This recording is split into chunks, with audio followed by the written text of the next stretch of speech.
আজকে চলে গেলাম হচ্ছে একটি রিসোর্টে। রিসোর্টটির নামটা আপনারা দেখতেই পাচ্ছেন।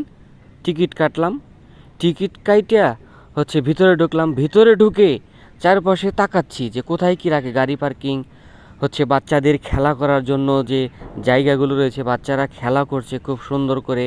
তারপরে হচ্ছে আমি সামনে যাচ্ছি তো তারপরে আবারও একটু বাচ্চাদের খেলনা দিকে তাকাইলাম যে বাচ্চারা কত সুন্দর করে খেলাধুলা করছে। এইখানে দেখেন যে বাঘের মুখ থেকে পানি বেরোচ্ছে, আমার কাছে দেখে খুব ভালো লাগলো। এই যে দেখেন, এই যে বাঘের মুখ।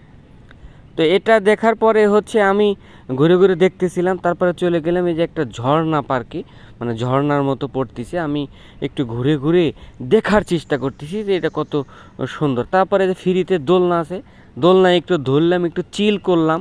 ঠিক আছে, নিজের কাছে খুবই ভালো লাগছিল। প্রথমে ভয় করছিল, পরে দেখি আর ভয়টয় আর কিছু লাগতেছিল না, খুব ভালো লাগতেছিল। তারপরে চলে গেলাম এই যে সুইমিং পুলে আপনারা দেখতে পাচ্ছেন। এই সুইমিং পুলের জন প্রতি 300 টাকা। তো আমার হচ্ছে আর সাহসে কোলায় নেই যে হচ্ছে আমি জন প্রতি 300 টাকা দিয়ে এইটুকু একটা সুইমিং পুলে গোসল করতে হবে, এটাই